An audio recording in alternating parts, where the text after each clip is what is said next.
Good afternoon, ma'am. My name is De La Cruz Manager, and my report is all about consumption and satisfaction, psychological influences on consumer behavior.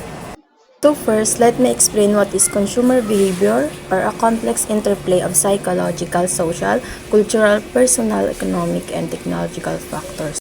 So meaning to say, may iba't ibang factors na nakaka-affect sa pag-consume ng mga consumer na, for example, sa cultural.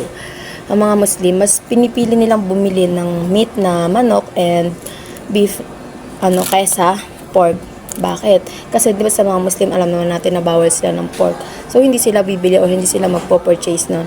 So yun yung isa sa mga factors na nakaka-apekto sa consumer behavior. Another factor is personal. For example, sa person A is nag-purchase siya ng iPhone and si person B naman is Android. So, personal choice. Gusto ni person A na iPhone, bumili siya. Si person B naman, ang personal choice niya is Android. So, that's another factor na nakaka-affect sa consumer behavior, which is personal choice. Next is perception. Number 1, selective perception. Consumer tend to selectively perceive information that align with their existing belief and attitude. Meaning to say, dito sa selective perception, tsaka lang bumibili or nagpo-purchase yung consumer kapag tugma sa paniniwala nila yung brand. Like for example, sa mga gamot, di ba binibili lang natin kapag branded kasi sabi nga nila, subok na at talagang epektibo kaysa sa generic. So, ayun yung sinasabi dito sa selective perception. Tsaka mo lang siya binibili kapag tugma siya sa iyong paniniwala. So, next, number 2 is sensory marketing. This involves appealing to the 5 senses to create a memorable brand experience. For example, nito sa Jollibee, no, yung product nila na Jolly Burger.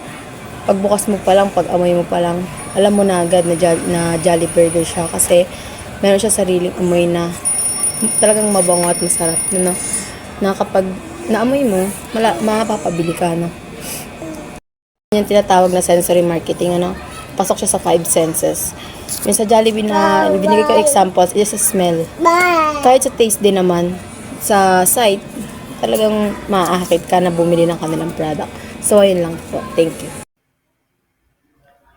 Number 3 is learning. So, learning, nagre-refer siya sa process na kung saan yung knowledge or skills daw ng bawat isa ay galing sa experience and observation. So, in marketing, may dalawang primary types of learning. Number 1 is classical conditioning. So, yung brand is in-involve nila sa positive stimuli, which is gumagamit ng pleasant music, attractive visuals, or emotional message. For example, is a car advertisement. So, sa advertisement na yon, pinapakita ang isang pamilya na masaya or nag-enjoy sa loob ng kotse na nagro-road trip sila. So, yon. Number 2 is operant conditioning. Nakafocus naman to sa rewarding customers. So, yung example ng rewards is discounts, loyalty points, or exclusive access to the product. So, nire-reward nila yung customer for making a repeat purchases. Like, parang paulit-ulit na bumibili dun, or suki na, or pag-promote sa brand nila, ganun. So, number 4 is attitudes and beliefs.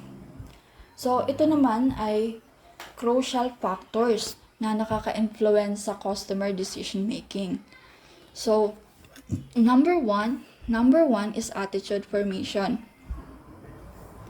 So, yung attitude formation is combination of cognitive, affective, at behavioral components.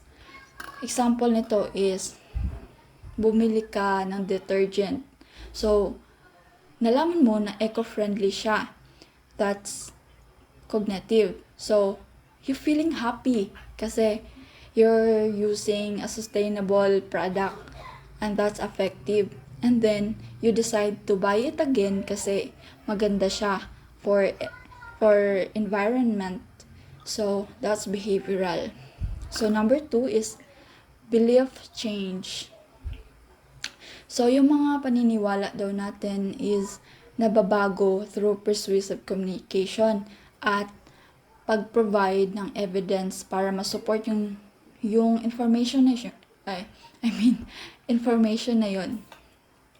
Example nito is toothpaste.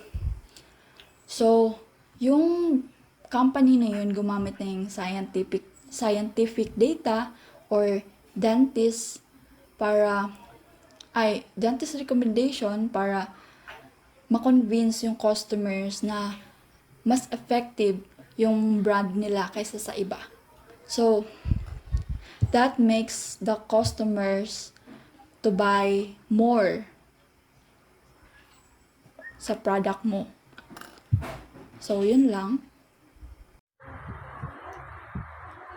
Good day, ma'am. I'm Nika May Estoco, and my topic is all about customer satisfaction and post-purchase behavior.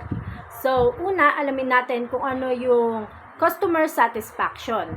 So, from the word itself, customer satisfaction, ito yung level na nararamdaman ng isang customer kapag bibili siya ng item mula sa isang business or kung kukuha siya ng isang service mula sa business. Dito malalaman kung satisfied ba siya or hindi. Ito yung level ng nararamdaman niya dun sa binili niya or kinuha niyang service mula sa business. So, next is yung post-purchase behavior. So, from the word itself, behavior, post-purchase, purchase behavior, ito yung pag-uugali ng isang customer kapag nabili na niya yung item na gusto niya or yung product dun sa business or nakuha na niya yung service na gusto niya dun sa business. Malalaman dito kung nasatisfied ba siya or hindi siya nasatisfied at all dun sa product or service na nakuha niya. So, bakit nga ba mahalaga na masatisfied ang customer?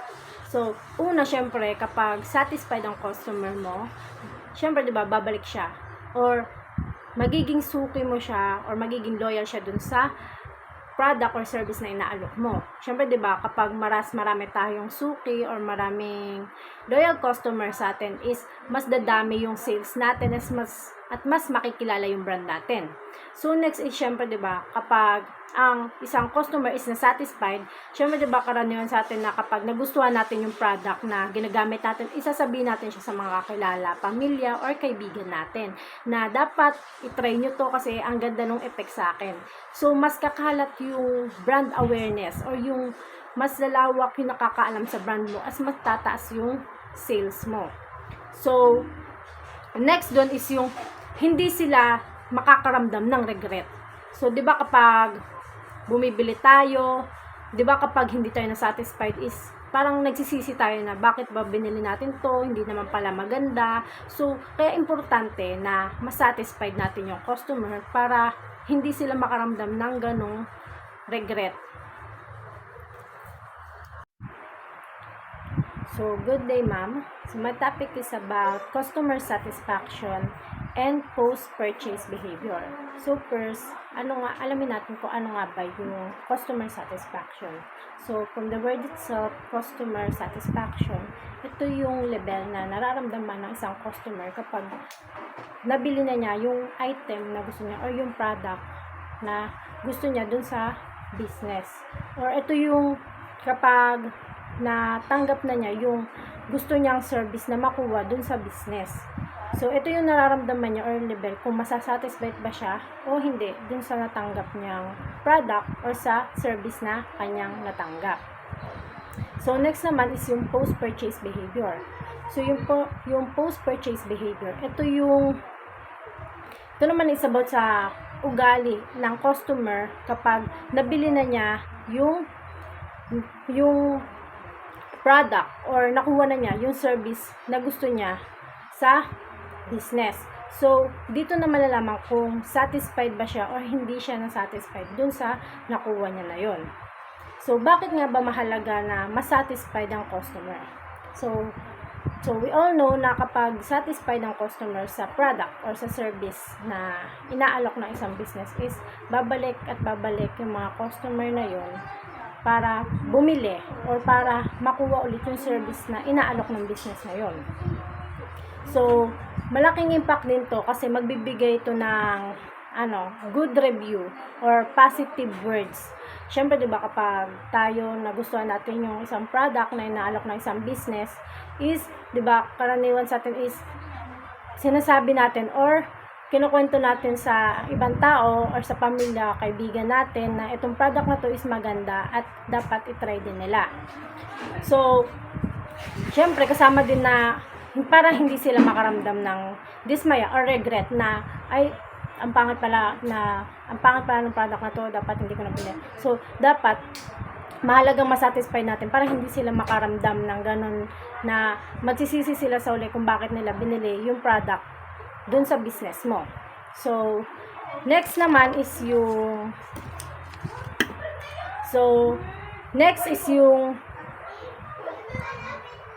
how to enhance yung customer satisfaction. Paano nga ba natin ma-enhance? So, paano pa natin masasatisfied yung customers natin? So, syempre, dapat una is ma-meet natin or malagpasan natin yung expectation na inaasahan nila sa business or dun sa product and services na inaalok natin. So, syempre, dapat mag-manage din na expectation na kung yung, for example, sabon ang binebenta mo. Syempre, kung nakalagay doon is 1 month puputi na, dapat ma-meet nun yung expectation ng customer na tutuparin mo kung ano yung sinasabi ng product mo or kung ano yung tagline or kung ano yung benefits na makukuha nila. Dapat yun yung makukuha nila para hindi sila madismaya. So, dapat kahit after nila, so, syempre, importante din na kahit after nila bumili, is dapat mag-update ka pa yan or kamustahin mo sila na, ma'am, na ganito po, salamat po sa pagbili, ano po bang masabi niyo sa product. And, syempre, diba, nandun na tayo, dapat is ma-monitor natin yung feedback ng mga customers natin para mas ma-enhance natin yung satisfaction nila na ma-feel nila na binavalue sila. Syempre, diba, kapag inaalam natin kung ano yung opinion nila, feel nila mas binavalue natin kung ano yung opinion or yung nararamdaman nila about dun sa product or services na inaalok natin. So, yung ano nga ba yung impact ng post-purchase behavior and customer satisfaction sa isang business? So, mahalaga na masatisfied nga natin yung customer natin kasi dito tayo makakuha or makaka-engage ng more customer sa business natin since sila yung mga talagang humahakot or sila talaga yung nagbo-boost ng customer or ng sales natin. Syempre, the more na mas madaming satisfied sa product and services mo, the more na mas maraming tatangkilik or mas dadami yung sales mo sa business. So, for my topic, that's all. Thank you po.